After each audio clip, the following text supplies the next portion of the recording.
এগুলো বানিয়ে নানা রকমের ঔষধ, যৌন উত্তেজক ওষুধ থেকে রূপচর্চার ঔষধ, স্বাস্থ্য ভালো করার, স্বাস্থ্য মোটা করার বা স্বাস্থ্য পাতলা করার, হালকা হওয়ার ইত্যাদি নানা রকমের চটকদার বিজ্ঞাপন দেয় তারা। এই বিজ্ঞাপনে আমাদের দেশের সাধারণ মানুষ আকৃষ্ট হন, হয়ে অনলাইনে অর্ডার দেন।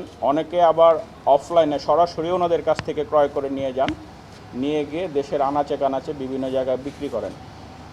ভালো উদ্দেশ্যে আমাদের মানুষগুলো এগুলো কেনে, কিন্তু যে পরিবেশে এগুলো তৈরি হয় আর যেভাবে তৈরি হয়, কোনো রকমের কোনো বিশেষজ্ঞদের পরামর্শ বা তত্ত্বাবধান ছাড়াই এবং সরকারের কোনো অনুমোদন ছাড়াই এগুলো কোনোভাবেই স্বাস্থ্যকর হওয়ার কোনো সুযোগ নাই।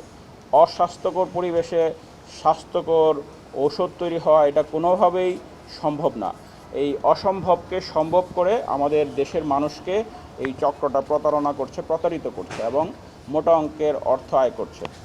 তো আমাদের নাটোর ডিবির একটি চৌকস দল অতিরিক্ত পুলিশ সুপার সদর সার্কেলের নেতৃত্বে গতকালকে সন্ধ্যার পর এই লক্ষ্মীপুর ইউনিয়নের পার আটঘরিয়া গ্রামে এক ব্যক্তির বাসায় অভিযান করে এবং সেখানে আমাদের কাছে তথ্য ছিল যে তারা অসাধু প্রক্রিয়ায় অনুমোদনহীনভাবে যে ওষুধেরগুলো বললাম আমরা নানা রকমের শারীরিক উপকারে আসে এই ওষুধগুলো তৈরি করছে।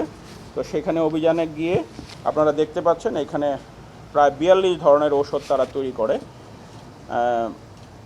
এক ধরনের কফি তৈরি করে, মাকা কফি, জিনসেন প্লাস এই ধরনের যৌন উত্তেজক ক্যাপসুল তৈরি করে।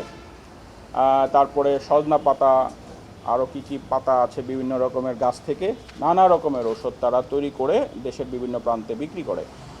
এবং আমরা যে তথ্য পেয়েছি, যাকে আমরা গ্রেপ্তার করেছি তার কাছ থেকে তথ্য পেয়েছি প্রায় উনি বাৎসরিক টার্নওভার তার প্রায় 80 থেকে 90 লাখ টাকা।